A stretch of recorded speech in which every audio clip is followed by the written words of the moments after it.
So sir, today we came here with different types of questions from our viewers, and one of them is, what sourcing methods do someone use that help broaden rather than narrow the candidate pool? I think from a candidate's perspective, you can say that companies generally try to source candidates from a variety of channels. One of them, of course, is their own website in the careers section. Then, of course, then there is LinkedIn. There is the portals like Monster.com or Naukri.com or Indeed.com. Then, of course, the newspaper classified or jobs section is there.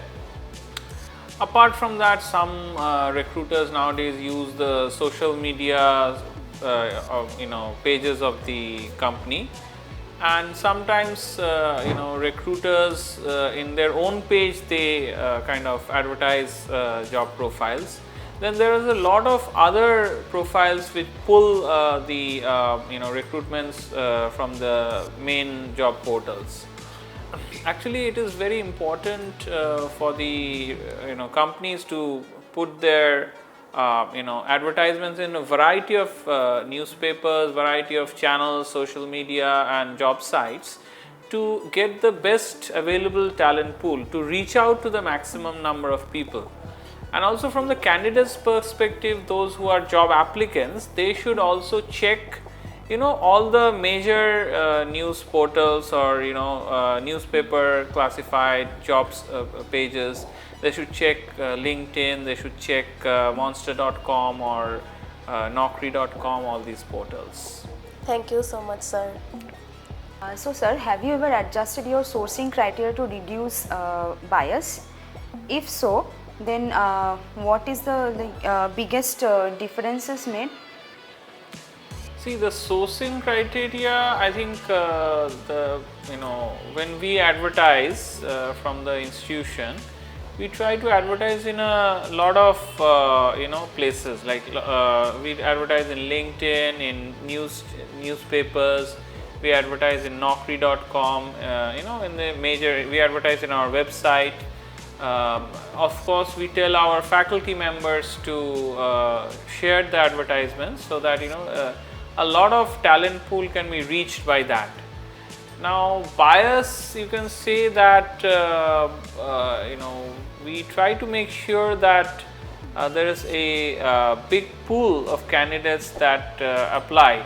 We don't put in the micro settings in the job postings, because otherwise then a lot of candidates, they will not apply. So we want the major pool to apply. From that you can choose. Always as a recruiter you can pick and choose, and that's how most recruiters, they of course, unless they have very few positions available, then for one or two positions they don't want to go through 1000 CVs, but if they have a sufficient requirement, generally recruiters always prefer to not to put those micro filtering criterias in the job posting. Thank you so much, sir. So sir, the question from my side is, what are the common red flag practices which are found unconditionally in this current environment or the current work life scenario, you can say? I think some of the red flags for the candidates are the place of work. I know there are some startups that operate out of small garages or small apartments.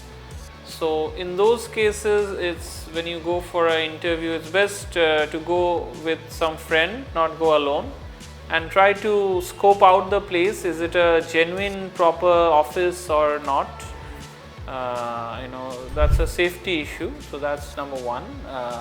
Second is, of course, look at the reviews in the various social portals. Is there big red flags there or not?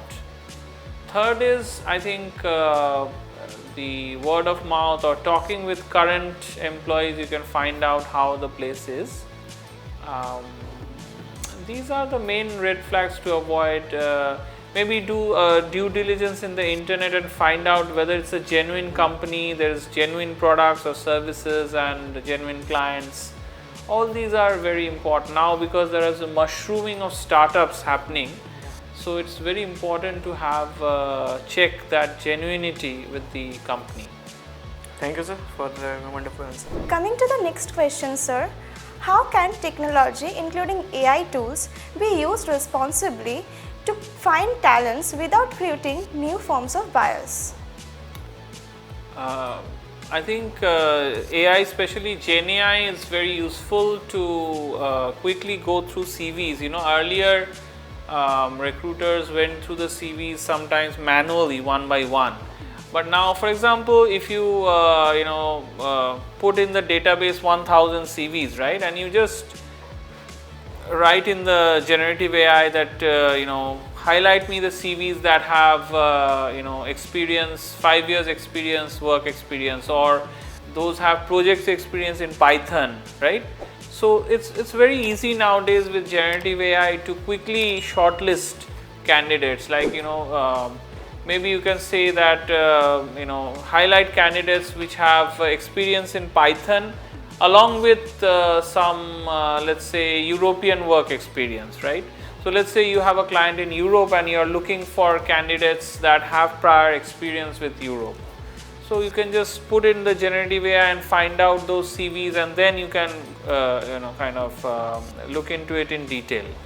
So generative AI has come in a very big way to help recruiters quickly search various criteria and get that shortlisting.